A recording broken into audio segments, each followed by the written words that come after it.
That's how you find these places, and these are the places that no one has ever been to.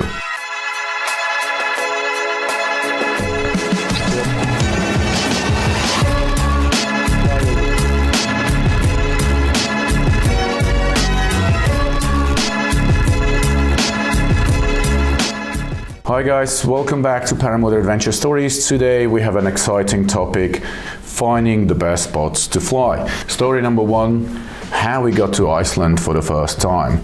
It was 2017 when we organized our first paramotor adventure to Iceland, and none of our team has been to Iceland before. We were completely new to the country, but our colleague Maciej, he did an amazing job in researching Iceland. He searched for all the points of interest, best locations, possible takeoff spots. He had a map of gas stations and all the stuff. He spent probably 1 month in creating this map. This particular map shows a lot of points of interest and spots, and also possible takeoff spots. And this map was the key to success. So thank you very much, Maciej, for an amazing job. We've been using this map for all our Iceland trips, eventually adding new spots year after year, but this was the baseline. When you plan an adventure, whatever country you may go to, plan ahead, make a map like that, so you pre-select the spots and you do your research properly, because it could easily happen that you would come at the location and you would miss some crazy good attractions to fly just because you didn't know, and they might be 10 kilometers away. Well, the easiest way to start researching all the attractions in a country that you have never been before is obviously, Google. So start Googling top 10 attractions. Make sure you don't miss the national parks. That's usually a very good guarantee of a beautiful location to fly over. Don't be afraid of national parks. As long as you maintain the required altitude, you're legal to fly over. In most cases, check your local regulation. But in most countries, you're perfectly legal to fly over national parks. Just pay respect to the rules. So search for all the attractions. Search for national parks and beautiful landscapes. There is one problem with this.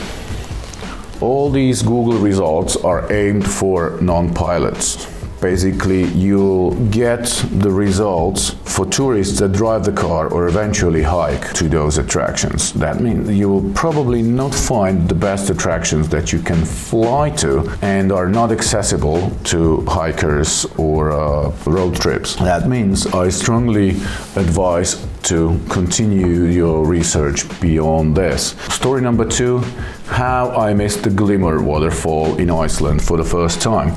A standard way how we search for great locations to fly is to open Google Maps. At the bottom right, you turn on the pictures, and then you can see photos that tourists have uploaded to Google.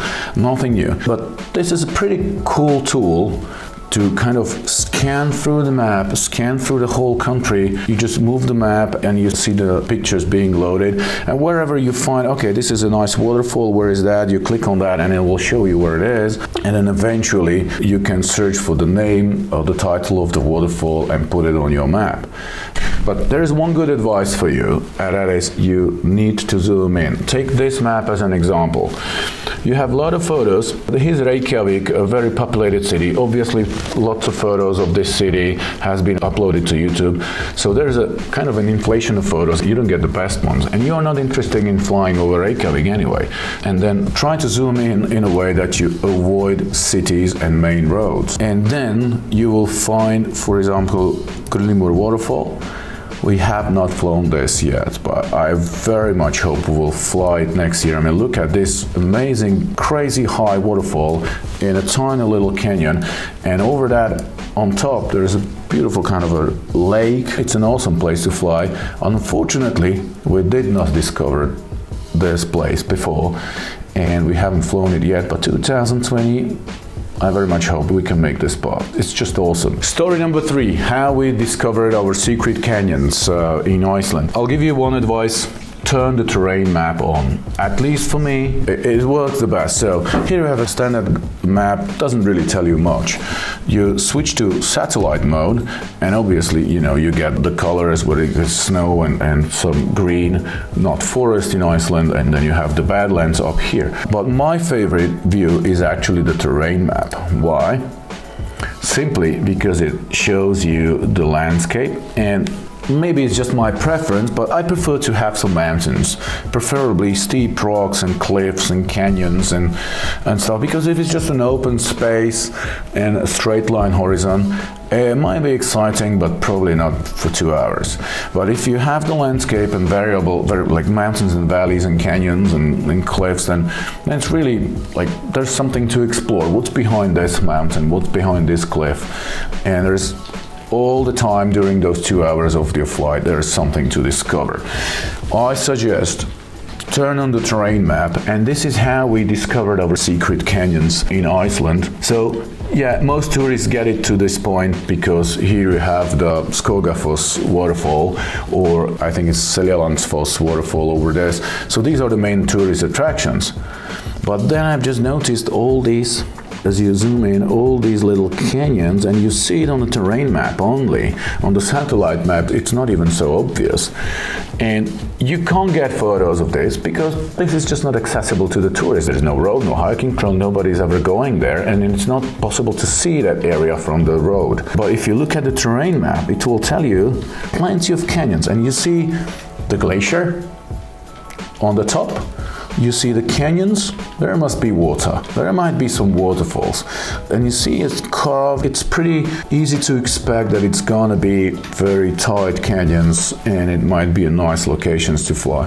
And it was one of the best locations on Iceland, and totally my favorite. Like, some of these canyons are single person, you don't even fit two gliders next to each other. It's an amazing place. That's how you find these places, and these are the places that no one has ever been to. Story number 4, how we discovered the lucky craters. Ask the local pilots. It was 2017 when we were flying around this Mellifell volcano. It's a beautiful, iconic green volcano in the middle of black ashes. You find it in tourist guidebooks and recommended on internet. It's pretty famous for a reason, it's beautiful. But as we landed in 2017, there was a local farmer driving by. He stopped and he talked with us, and he turned out to be a pilot. And he pointed our interest to lucky craters. And an amazing place. It's a straight line of 135 craters stretched over 20 kilometers. An amazing place. I honestly don't know how come we didn't find this spot researching the Google map, because it seems pretty obvious. Look at these straight lines here. It's very, very unusual to see straight lines like this in nature, but these were created by some amazing volcanic activity. One of the largest eruptions in the late history depleted 50% of the livestock and 20% of Icelandic population, causing famine in half Europe. It was a horrible disaster, but now what we have is a beautiful landscape to admire and to see. And a big thank you to the unknown local Icelandic pilot who told us about this place. It's my favorite spot in Iceland. Now, how to find these? Contact the local pilots, and it doesn't have to be Paramotor pilots. You can contact the local ultralight club, and I'm sure they will gladly give you some information and have a longer range. Maybe they know spots that others don't see. Story number 5, how we drove 8 hours to the westfjords to have 2 flights, and then we drove another 9 hours back again. It was Iceland 2018, and the weather was really changing fast. The weather forecast is pretty accurate, but the weather changes very fast on Iceland. So we were flying in the south near the Skogafoss area for 2 days, and then I've seen that the weather forecast for the next 2 days is really bad. But it was good in the northwest side of the island, so we drove 8 hours all the way here. Here the roads got really shitty, like dirt road with a trailer full of paramotors, and we flew Latrabjang, the westernmost point of Iceland and Europe. It's a beautiful cliff, vertical, 300 meters, millions of birds, amazing time. We had some storm, but actually it was a pretty good flight. And then the next day we drove back to our kind of a base here in the south. I just talked to the lady at the camp reception, and she said that the weather was horrible for the last 2 days. A lot of rain, very strong winds. So these are the situations when it comes really handy when you do your preparation right and you pre-select maybe even twice as many spots that you can even do in those 8-9 days that the trip lasted. So my strong advice, do your preparation right, pre-select probably twice as many spots as you can actually do in that limited time. We had 9 days for this trip and we didn't see all the spots because the weather decides which spots you're gonna see. And by having a lot of them, you can maximize your paramotor experience and pretty much fly every day. Guys, I very much hope this information will help you to plan your next adventure and exploit the potential of the country you're visiting to the fullest. But now we've discussed how to find the spots to fly over, but a crucial thing is how to find the spots to take off and land. This will be the content of the next video. We will have our guest Jean-Francois from United States. He's a super experienced adventure pilot and he has plenty stories to tell as he was flying 6,000 miles over, I think it was less than 2 months in the US and Mexico. Guys, thank you very much for watching. As you came all the way through, I assume you liked this video and the information included. So please hit the like button, hit the subscribe button. We will appreciate your feedback and it will motivate us to continue. Thank you very much. See you soon.